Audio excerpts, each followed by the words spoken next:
சாரா channel பார்த்து கொண்டிருக்கும் அனைவருக்கும் வணக்கம். இந்த வீடியோவில் நம்ம பிளவுஸு மற்ற சுடிதாருக்கு உயரம் நம்ம எப்படி அளவு எடுக்கணும், அது எந்த இடத்துல அளவு எடுக்கணும், எதுக்காக அந்த அளவு எடுக்கிறோம், அந்த எடுத்த அளவை நம்ம எப்படியெல்லாம் மார்க் பண்ணணும், அது கூட என்ன அளவுகள் சேர்க்கணும் அப்படிங்கிற பல விஷயங்களை இந்த வீடியோவில் சொல்லியிருக்குது. முழுக்க முழுக்க இது பார்த்தீங்கன்னா டெய்லரிங்கில் இப்போதான் முதல்ல டெய்லரிங் கற்றுக்க போறீங்க அப்படிங்கிற பிகினர்ஸ்க்காக ஆரம்ப நிலையில இருக்கக்கூடிய தையலை ஆர்வமா கத்துக்கணுங்கிற இருக்கக்கூடிய நபருக்காகவே உருவாக்கப்பட்ட தொடர்கள் தான் இது. அதனால ஒவ்வொரு பாகமும் தனித்தனியா எவ்வளவு விளக்கங்கள் கொடுக்க முடியுமோ அவ்வளவு விளக்கங்கள் அதுல கொடுத்துருக்குது. இப்ப இடுப்பு சுற்றளவு, மார்பு சுற்றளவு, நடுமார்பு சுற்றளவு, இப்ப இது பாத்தீங்கன்னா இது உயரம், பாடியில ஒவ்வொரு அளவுகளும் எப்படி எடுக்கிறது அப்படிங்கிற ஒரு 8 தியரி. இது மாதிரி ஒவ்வொரு பார்ட்டுமே பாத்தீங்கன்னா தனித்தனியா விளக்கம் கொடுக்கறதுக்கு காரணம், அந்த வீடியோ பார்க்கும்போது அதில் ஏற்படக்கூடிய சந்தேகத்தை நீங்கள் அதில் பண்ணும்போது நாங்கள் இண்டிவிஜுவலாக அதில் மறுபடியும் நாங்கள் ஆல்டர் பண்ணி அதில் உங்களுக்கு அதற்குண்டான விஷயங்களை மட்டும் உங்களுக்கு தெளிவுபடுத்துறதுக்கு ஒரு இது கிடைக்கும். உங்களுக்கும் ஒரு மார்பு சுற்றளவில் ஒரு சந்தேகம் வருது, அளவுகளில் சந்தேகம் வருது, அளவு எடுக்கிறதுல சந்தேகம் வருது, இல்லைன்னா மார்க் பண்ணுறதுல சந்தேகம் வருது, இல்லைன்னா கட்டிங் போகிறதுல சந்தேகம் வருதுன்னா கூட அந்த மார்பு பகுதி அப்படிங்கிறத தனியாகவே நீங்கள் போய் பார்த்துக்கலாம். அது ரொம்ப யூஸ்ஃபுல்லாக இருக்கும். அப்படி இல்லைன்னா கூட நம்மளது இந்த வீடியோஸ் எல்லாமே ஒட்டு மொத்தமாக ஃபர்ஸ்ட்ல இருந்து பார்க்கணும், டூல்ஸோட மெஷர்மெண்ட் டேப்ல இருந்து இதை அப்படியே கண்டினியூஸாக பார்க்கணும் அப்படின்னா இதுக்காக தனியாக நம்ம பிளேலிஸ்ட் போட்டுக்கிறோம். 2026 நியூ டெய்லரிங் ட்ரைனிங் போட்டு பார்த்தீங்கன்னா ஒரு நம்மளது பிளேலிஸ்ட் ஒன்று இருக்கும். உங்களுக்கு வேணா கீழே டிஸ்கிரிப்ஷன்ல பிளேலிஸ்டோட லிங்க் கொடுக்குறோம். அதை நீங்க ப்ரெஸ் பண்ணீங்கன்னாவே அந்த லிங்கை ப்ரெஸ் பண்ணீங்கன்னா உங்களுக்கு ஆட்டோமேட்டிக்காக ஃபர்ஸ்ட் வீடியோவில் நீங்கள் ஒன்று விடாமல் தவறாமல் எல்லா வீடியோவுமே நீங்கள் பார்த்துக்கிட்டு வரலாம். அதே மாதிரி சப்ஸ்கிரைப் பண்ணி வச்சுக்கோங்க. பெல் சிம்பிளை ப்ரெஸ் பண்ணிவிட்டு ஆளுங்கிற நோட்டிஃபிகேஷன் அழுத்தி வச்சுட்டீங்க அப்படின்னா உங்களுக்கு சூப்பராக உங்களுக்கு அடுத்தடுத்த வீடியோ நீங்கள் மிஸ் பண்ணாமல் பார்த்துட்டு வரலாம். இந்த வீடியோவில் உயரத்தை பற்றி என்ன சொல்லியிருக்காங்க அப்படிங்கிறத பார்க்கலாம் வாங்க.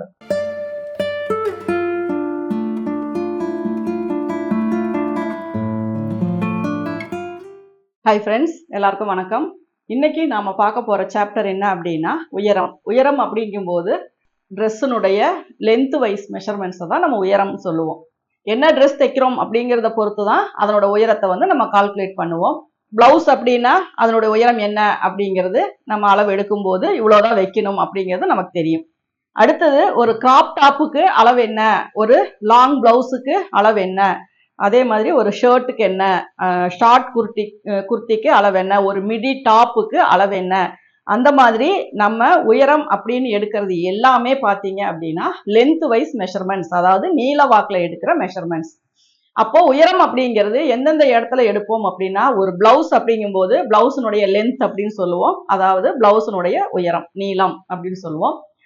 ஒரு சுடிதார் அப்படிங்கும்போது சுடிதாரினுடைய நீளம், ஒரு லாங் கவுன் அப்படிங்கும்போது லாங் கவுனுடைய நீளம், அந்த மாதிரி என்ன ட்ரெஸ்ஸோ அதனுடைய டோட்டல் லென்த்தை தான் நம்ம உயரம் சொல்லுவோம். இப்போ ஒரு லாங் கவுன் அப்படின்னா ஷோல்டர் டு பாட்டம் வரைக்கும் எடுப்போம். இங்கே ஷோல்டர் பாயிண்ட் ஹை பாயிண்ட்ல இருந்து நம்ம என்ன லென்த்து, அதாவது ஃபுல் லாங் ஃப்ராக் அப்படின்னா கீழே நம்ம ஃப்ளோர் வரைக்கும் நம்ம மெஷர்மெண்ட் எடுப்போம். அதுவே ஒரு பேண்ட் அப்படின்னா இடுப்புல இருந்து அதுக்கு கீழே உயரம் என்ன அப்படிங்கிறத நம்ம எடுப்போம். அதே மாதிரி ஒரு ஷர்ட் அப்படின்னா அதனுடைய ஷர்ட்ல இருந்து அந்த ஷர்ட் நமக்கு என்ன லென்த் வேணுமோ அது எடுப்போம். ஒரு கையினுடைய நீளம் அப்படிங்கும்போது ஷோல்டர் பாயிண்ட்ல இருந்து என்ன லென்த் வேணுமோ அந்த மாடலுக்கு தகுந்த மாதிரி நம்ம short sleeve, cap sleeve, half sleeve, elbow sleeve, 3/4, full sleeve, இந்த மாதிரி நிறைய டைப்ல நம்ம உயரம் எடுப்போம். அது கைக்கானது. அப்போ பாடிக்கு தகுந்த மாதிரி பிளவுஸுக்கு என்ன உயரம் எடுப்போமோ அதே மாதிரி ஒரு குட்டீஸுக்கு ஒரு குட்டி கவுன் தைக்கிறோம் அப்படின்னா கூட டோட்டலா அது என்ன லென்த்து, முட்டி வரைக்கும் வேணுமா, முட்டிக்கு கீழே வேணுமா, இல்லை ஃபுல் லென்த் வேணுமா அப்படிங்கிறது உயரம். எந்த ஒரு ட்ரெஸ்ஸா இருந்தாலுமே அது ஷோல்டர் டு அது எந்த இடத்துல முடியுதோ அது வரைக்கும் நம்ம எடுக்கிற அளவுகள் தான் உயரம் சொல்லுவோம். சுடிதாருக்கு என்னென்ன வகையான உயரங்கள் அப்படின்னா, சுடிதார் அப்படிங்கும்போது ஷார்ட்டா குர்த்தி போடுவாங்க, நீ வரைக்கும் போடுவாங்க, பிலோ நீ போடுவாங்க, அப்புறம் 3/4 போடுவாங்க. அதே மாதிரி அனார்கலி அந்த மாதிரி எல்லாம் எடுக்கும்போது உங்களுக்கு ஆங்கிள் லென்த் வரைக்குமே போடுவாங்க. அதே மாதிரி நம்ம மேல வர்ற உயரம் நம்ம அதுல இருந்து தனியா பிரிச்சுக்குவோம். இதுவும் உயரம் தான். எந்த இடத்துல நமக்கு மேல் பகுதியும் கீழ் பகுதியும் நம்ம ஜாயின் பண்றோமோ அந்த பகுதியும் உயரம் தான், அதுக்கு கீழே வர்றதும் உயரம் தான். அப்போ நம்ம டோட்டலா ஒரு உயரத்தை எடுத்துட்டு இந்த மேல் பகுதி எவ்வளவு வேணுமோ அதை நம்ம மைனஸ் பண்ணிக்குவோம். அப்படிதான் எடுக்கணும். அது இல்லாம இது தனியாவும் நம்ம எடுக்கக்கூடாது. அப்படி எடுத்தா கால்குலேஷன்ல வேரியேஷன் வந்துடும். அதனால நமக்கு டோட்டல் லென்த் முதல்ல நம்ம தெரிஞ்சுக்கணும். அது கூட ஒரு 1 இன்ச் வந்து நம்ம எக்ஸஸா வந்துக்கலாம். அது தப்பு கிடையாது. ஆனா ரொம்ப லென்த் போயிருச்சுனாலும் உங்களுக்கு ஃப்ளோர் வந்து ரொம்ப உரையிற மாதிரி ஆயிரும். அதனால ஷோல்டர் டு ஃபுல் லென்த் எடுத்துக்கோங்க. எந்த இடத்துல உங்களுக்கு அது ஒரு கவுன் குட்டீஸ்க்கு வந்து நமக்கு வந்து பெட்டிகோட் டைப்ல ஒரு கவுன் தைக்கிறோம் அப்படின்னா அந்த உயரத்தை நம்ம அதுல இருந்து மைனஸ் பண்ணிக்கணும். அந்த உயரத்தை மட்டும்தான் நம்ம டாப்புக்கு கொடுக்கணும். மீதி வர்றதை வந்து சீம் அலவன்ஸ், ஈஸ் அலவன்ஸ் அதெல்லாம் பார்த்து கீழே கொடுக்கணும். சுடிதாருக்கு ஷோல்டர் டு என்ன லென்த்தோ அதை கொடுத்துருவோம். பிளவுஸுக்கு அதே மாதிரி. எந்த ஒரு மாடல் ட்ரெஸ் எடுத்தாலும் நம்மளுக்கு கணக்கு போட தெரியுது அப்படின்னா இதனுடைய உயரம் எவ்வளவு வச்சிருப்பாங்க, அப்ப இதுக்கு எவ்வளவு துணி தேவைப்படும் அப்படிங்கிறது தான் உயரத்தினுடைய ஒரு மெயினான விஷயம். ஏன்னா சுற்றளவு பொறுத்து நம்ம மேக்சிமம் கால்குலேஷன் போட மாட்டோம். ஆனா உயரத்தை பொறுத்து தான் துணி எவ்வளவு வேணும் அப்படிங்கிறத நம்ம கால்குலேஷன் போடுவோம். என்ன ட்ரெஸ் தைக்கிறாங்க, லாங் குர்த்தியா, ஷார்ட்டா, இல்ல அம்பர்லாவா, ஏ லைனா அப்படிங்கிறது எல்லா விதமான ட்ரெஸ்ஸஸுமே எல்லா விதமான மெட்டீரியலுமே நம்ம அளந்து பார்த்து வாங்க வேண்டியது இந்த உயரத்தை கால்குலேட் பண்ணி தான் நம்ம அளவு சொல்லுவோம். அதனால உயரம் அப்படிங்கிறது நம்ம உயரம் மட்டும்தான் நம்ம கொடுத்துருப்போம். அந்த உயரம் அப்படிங்கும்போது நம்ம என்ன ட்ரெஸ் தைக்கிறோம் அப்படிங்கிறதுக்கான ஒரு உயரம் தான்.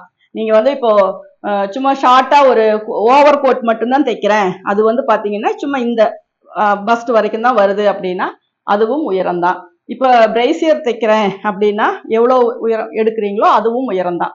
அதுல இருந்து ஒரு டாப்ல ஒரு டேப்பு வச்சிட்டீங்க அப்படின்னா எங்கெங்கெல்லாம் உங்களுக்கு லென்த் முடியுதோ அங்க எடுக்கிற எல்லா அளவுகளுமே வந்து நமக்கு உயரம் அப்படிங்கிறது தான் சொல்லுவோம்.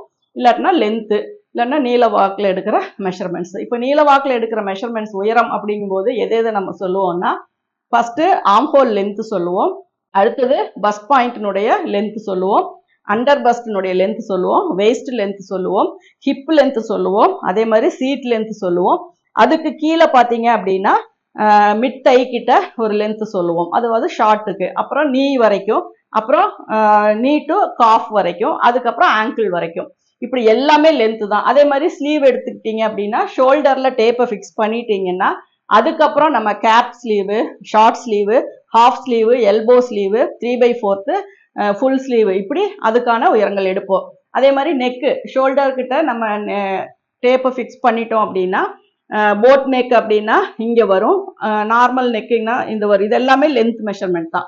இங்க எடுக்கிறது எல்லாமே லென்த் மெஷர்மெண்ட் தான். நம்ம எல்லாமே லென்த் மெஷர்மெண்ட்டும் சுற்றளவு இந்த 2 மெஷர்மெண்ட்ஸ் தான் நம்ம யூஸ் பண்ணுவோம்.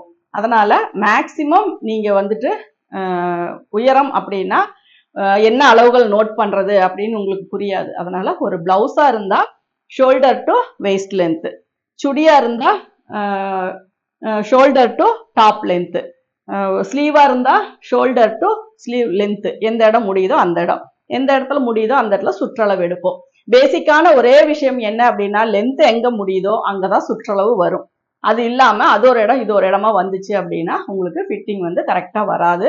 அது செஸ்ட் ரவுண்டா இருந்தாலும், மிடில் செஸ்டா இருந்தாலும், அண்டர் பஸ்டா இருந்தாலும், வெயிஸ்ட் லென்த்தா இருந்தாலும் எல்லாத்துக்குமே பொதுவா எங்க லென்த் முடியுதோ அங்க. உதாரணமா இப்போ ஒரு சைடு கட்டு உங்களுக்கு வேணும், நீங்க ஒரு இடத்த டிசைட் பண்ணிட்டீங்க, இந்த இடத்துல உங்களுக்கு சைடு கட்டு வேணும் சுடிதாருக்குன்னு டிசைட் பண்ணிட்டு நீங்க சுற்றளவு இங்க எடுத்தீங்க அப்படின்னா இந்த இடத்துல இப்படி கொடை மாதிரி தூக்கிட்டு வரும். புரியுதுங்களா? அப்ப இந்த இடத்துல சைடு கட்டு வேணும் அப்படின்னா இந்த இடத்துலதான் நீங்க சுற்றளவு எடுக்கணும். அந்த மாதிரி சில ப்ரொசீஜர்ஸ் இருக்கு. அதெல்லாம் அந்தந்த ட்ரெஸ் தைக்கும் போது நம்ம ப்ராப்பரா ஃபாலோ பண்ணிக்கலாம். இப்ப இருக்கிற இது பொறுத்த வரைக்கும் உயரம்னா எந்த ஒரு ட்ரெஸ் நம்ம தைக்கிறோமோ அதனுடைய நீளம் என்ன, அதனுடைய உயரம் என்ன, அதுக்கு எவ்வளவு துணி எடுக்கணும் அப்படிங்கிறதுக்காக நம்ம கால்குலேட் பண்றதுதான் உயரம் அப்படிங்கிற இந்த மெஷர்மெண்ட். அதனால உயரம் அப்படிங்கிறதையும் நம்ம ஒவ்வொரு ட்ரெஸ்ஸுக்கும் எவ்வளவு வைக்கிறோம் அப்படிங்கிறத நீங்க மைண்ட் அளவுல ஒரு கால்குலேட் பண்ணிக்கலாம். இல்ல ஒவ்வொரு ட்ரெஸ்ஸையும் நீங்க எழுதி அதுக்கு என்னென்ன உயரங்கள் வைக்கிறது கரெக்டா வரும் அப்படிங்கிறதையும் நீங்க வந்து ஃபாலோ பண்ணிக்கலாம். அந்த மாதிரி சின்ன சின்ன விஷயங்கள் வந்து நீங்க நோட் பண்ணும்போது உங்களுடைய நாலேஜ் வந்து இன்னுமே இம்ப்ரூவ் ஆகும். நீங்க வந்து இதை ஃபாலோ பண்ணுங்க. Thank you viewers. இந்த உயரம் எடுக்கிறத பத்தி அவங்க சாரா சொல்லியிருக்கிறது ஓரளவுக்கு உங்களுக்கு புரிஞ்சிருக்கும்னு நினைக்கிறேன். ஆனா அது எவ்வளவு அளவுக்கு புரிஞ்சிருக்குது இல்ல சுத்தமா புரியலையா அப்படிங்கிறத நீங்க கமெண்ட் பாக்ஸ்ல போட்டீங்கன்னா தான் எங்களுக்கு தெரியும். ஏன்னா அவங்களோட அனுபவத்தை அவங்களுக்கு தெரிஞ்ச வகையில அவங்களுக்கு எப்படி கொடுக்க முடியுமோ அந்த அளவுக்கு இதுல நான் வீடியோ எடுத்து உங்களுக்கு நான் கொடுத்துருக்கோம்.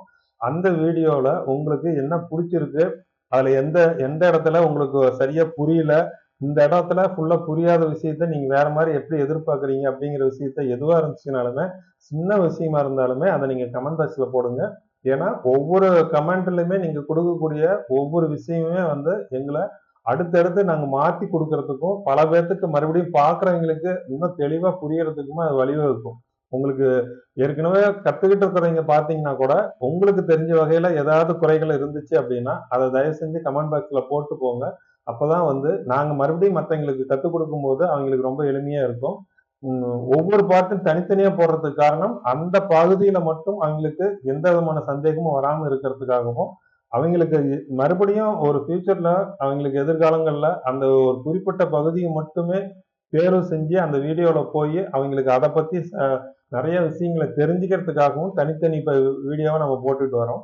அதனால இது வந்து இப்ப நம்ம சேனல்ல பார்த்துட்டு வரவங்களுக்கு மட்டும் கிடையாது. நாளைக்கு ஃபியூச்சர்ல எப்ப யார் பார்த்தாலுமே அந்த குறிப்பிட்ட பகுதியில இருக்கக்கூடிய ஒரு விஷயத்த பத்தி விளக்கமா தெரிஞ்சுக்கணும் அப்படிங்கிறதுக்காக தான் இப்படி ஒவ்வொரு பகுதியா பிரிச்சு போடுறது. இத ஒரே வீடியோல ரெடி பண்ணி போட்டுறலாம். ஆனா அந்த ஒரு வீடியோவுமே எல்லாத்துக்குமே போய் சென்றடையும்னு சொல்ல முடியாது. அதனால சேனல்ல தனித்தனியா பிரிச்சு போட்டோம்னா, ஏதாவது ஒரு பார்ட் பார்த்துட்டு அது மூலியமா அவங்களுக்கு புடிச்சிருக்குது, அவங்க சொல்லிக் குடுக்குற மெத்தட் நல்லா இருக்கு. இல்லாட்டினா இந்த விஷயம் இந்த அளவுக்கு அவங்களுக்கு தெரிஞ்சுக்கிறதுக்கு ஓரளவுக்கு ஒரு புரிதல் வருது அப்படின்னா, மேற்கொண்டு அந்த சேனலுக்கு வந்து மீதி வீடியோ பார்க்கறதுக்கும் ஒரு பயனுள்ளதா இருக்கும் அப்படிங்கிற ஒரு நோக்கத்துல தான் தனித்தனி இதா பிரிச்சிருக்கிறோம். அதுவும் இல்லாம நாம ஒரு விஷயத்த புதுசா கத்துக்கிறோம். அடிப்படையில இருந்து கத்துக்கிறோம். அத தெளிவா கத்துக்கிறோம். அப்புறம் அத வச்சு நம்ம ஒரு ஒரு பொருளாதாரத்தை ஈட்டக்கூடிய அளவுக்கு நம்ம மேற்கொண்டு போக போறோம் அப்படிங்கும்போது, அதுவும் இல்லாம கத்துக்கிட்ட விஷயத்த அப்படியே நம்ம பயன்படுத்த போறது கிடையாது. நம்மளோட அறிவுக்கு தகுந்த மாரியும், நம்மளோட திறமைக்கு தகுந்த மாரியும், நம்மளோட கிரியேட்டிவ் கற்பனை திறனையும் இதுல செலுத்தி நம்ம இன்னொரு தொழில் பண்ண போறோம் அப்படிங்கிறனால, இது வந்து அடிப்படையில இருந்து ஒன் பை ஒன்னா கத்துக்கிட்டா மட்டும்தான் நம்மளோட மூளையில வந்து அது ஃபுல் அண்ட் ஃபுல் எல்லா விஷயங்களும் பதியும். அப்ப ஒரு நாள் டெய்லி காலேஜுக்கு போற மாரி தான் ஒரு அடிப்படையில இருந்து கத்துக்கும்போது டெய்லி ஒரு வீடியோ, ஒரு பார்ட் அத மட்டுமே படிச்சுட்டு வந்தோம்னாவே போதும். ஏன்னா, நமக்கு முழுக்க முழுக்க இது மட்டுமே கத்துக்கிற மாரி இருந்துச்சுன்னா, ஒரு நாளைக்கு 5 வீடியோ ஒட்டுக்கா பார்த்து கூட கத்துக்கலாம். இப்ப கத்துக்கும்போது ஒவ்வொரு வீடியோவா கத்துக்கிட்டீங்கன்னா, அந்த வீடியோவ பிராக்டிஸ் பண்ணி பார்க்கறதுக்கோ, அளவெடுத்து பார்க்கறதுக்கோ, இல்லன்னா உங்க அளவ அத அப்ளை பண்ணி பார்க்கறதுக்கோ, இது ரொம்ப பயனுள்ளதா இருக்கும். அதனால வீடியோ வந்து ஒவ்வொரு பார்ட்டும் தனித்தனி வீடியோவா தான் வரும். அது தெளிவா தான் வரும். அத நீங்க எந்த அளவுக்கு பயன்படுத்திக்கிறீங்களோ, அது உங்களோட திறமை, உங்களோட பொறுப்பு அது. அதனால இதுல நம்ம எவ்வளவு தூரம் நீங்க எதிர்பார்க்கிறீங்கங்கிறத நீங்க கமெண்ட் பாக்ஸ்ல சொல்லுங்க. அத இன்னும் கொஞ்சம் டெவலப் பண்ணி உங்ககிட்ட வரதுக்கு நாங்க என்ன பண்ண முடியுமோ அத நாங்க முயற்சி பண்ணிக்கிறோம். அதனால தொடர்ச்சியா நீங்க வீடியோ பார்த்துட்டு வாங்க. அடுத்தடுத்த வீடியோ உங்களுக்கு பார்க்கணும்னு தோணுச்சுன்னா சப்ஸ்கிரைப் பண்ணிக்கோங்க. பெல் சிம்பல பிரஸ் பண்ணிட்டீங்கன்னா, அடுத்த வீடியோ போட்டோம்னா நோட்டிஃபிகேஷன் வரும். திங்கட்கிழமையில இருந்து வெள்ளிக்கிழமை வரைக்கும் உங்களுக்கு டெய்லி நைட் 7 மணிக்கு வந்து நம்ம சேனல்ல வீடியோ வந்துட்டு இருக்கும். சனி, ஞாயிறுல வந்து கட்டாயம் வந்து லைவோ மத்ததோ ஏதோ இருந்துச்சு அப்படின்னா, இடையில உங்களுக்கு ஷார்ட்ஸ் மூலியமாவோ இல்லன்னா இடையில வீடியோ மூலியமாவோ உங்களுக்கு தகவல் வரும். அதனால நீங்க சப்ஸ்கிரைப் பண்ணி வச்சுக்கோங்க. அப்பதான் உங்களுக்கு அந்த விஷயங்கள் வந்து உடனே வரும். நீங்க அத வந்து உடனே அனுபவிக்க முடியும். ஏன்னா லைவ்ல வந்து கிளாஸ் நீங்க என்ன கேள்வி கேட்கிறீங்களோ அதுக்கு பதில் சொல்லக்கூடிய விஷயங்கள்லாம் வந்து டைம்லாம் ஒதுக்கி தான் பண்ணுவோம். அதனால நீங்க அத வந்து ஃபாலோ பண்ணிக்கிட்டே வாங்க. உங்களுக்கு நெறைய விஷயங்கள தெரிஞ்சுக்கிறதுக்கு நெறைய வாய்ப்புகள் இருக்கு. அதனால நீங்க நேரடியா போய் ஒரு காலேஜ்லயோ, மத்ததுலயோ படிக்கக்கூடிய ஒரு ஃபேஷன் டெக்னாலஜி அளவுக்கு உங்களுக்கு என்ன தேவையோ அத்தனையுமே நாங்க குடுக்கறதுக்கு நாங்க தயாரா இருக்கோம். உங்களுக்கு நீங்க எப்படி கத்துக்க போறீங்கங்கிறதுக்கு நீங்க தயாரா இருங்க. நோட்ஸ் அதே மாரி மறக்காம டெய்லி பார்க்கக்கூடிய வீடியோல இருக்கக்கூடிய குறிப்புகள் எல்லாமே வந்து நீங்க குறிப்பெடுத்து வச்சுக்கோங்க. ஒவ்வொரு தலைப்பும் தனித்தனியா போட்டு குறிப்பு வைங்க. அப்பதான் நீங்க இடையில பார்க்கறதுக்கு ரொம்ப யூஸ்ஃபுல்லா இருக்கும். ஒவ்வொரு தடவையும் நம்ம ஃபோன் எடுத்து வீடியோ பார்த்து அதிலேயே போய் போய் தேடணும்னு அவசியம் கிடையாது. ஜஸ்ட் ஒரு நோட் இருந்துச்சுன்னா டக்குனு ஓப்பன் பண்ணி நம்ம அதில பார்த்தோம்னா, ஒரு ஃபார்முலாவா இருந்தாலும் சரி, ஒரு சின்ன குறிப்பா இருந்தாலும் சரி, அதில எல்லாமே போய் பார்த்தீங்கன்னா உங்களுக்கு தெளிவா புரியும். அதனால தொடர்ச்சியா வீடியோ பாருங்க. அடுத்த வீடியோவுல ஷோல்டர்னுடைய அளவுகள், அதாவது ஷோல்டர்னுடைய மொத்த அளவு விட்த் எவ்வளோ இருக்குது? அத 2ஆ ஏன் அளவு எடுத்து பாதி அளவு எப்படி மார்க் பண்றது? ஒரு பக்கம் ஷோல்டர் மட்டும் எடுத்துட்டு மீதி ஷோல்டர வந்து எப்படி நம்ம கணக்கிடுறது? சைடுல ஷோல்டர் வலியாம இருக்கிறதுக்கு அந்த எலும்பு மத்தது பேஸ் பண்ணி எப்படி அளவு எடுக்கிறது? 8 கட் தியரியில இருக்கக்கூடிய தலையினுடைய அளவ 2 பகுதியா பெருக்கி நம்ம இதுல எப்படி ஷோல்டர் அளவு அடிச்சோம்னா அது கரெக்ட்டா வருதா? இதுல கழுத்த பேஸ் பண்ணி ஒவ்வொரு கழுத்துக்கும் தகுந்த மாரி ஷோல்டர்னுடைய அளவு வந்து நம்ம மாத்தணுமா? துணி சீம் அலவன்ஸ், ஈஸ் அலவன்ஸ் விடும்போது ஷோல்டருக்குலாம் எப்படிலாம் விடணும்? அப்படிங்கிற நெறைய விஷயங்கள வந்து நம்ம இந்த ஷோல்டர் மெஷர்மென்ட் எடுக்கிறதுல அவங்க சொல்லி கொடுத்துருக்காங்க. அதனால நீங்க தொடர்ச்சியா அந்த விஷயத்தையும் நீங்க கவனிச்சுக்கோங்க. அடுத்த வீடியோல ஷோல்டர்னுடைய விஷயத்தை பத்தி நிறைய சொல்லியிருக்காங்க. அடுத்த வீடியோல சந்திப்போம். நன்றி.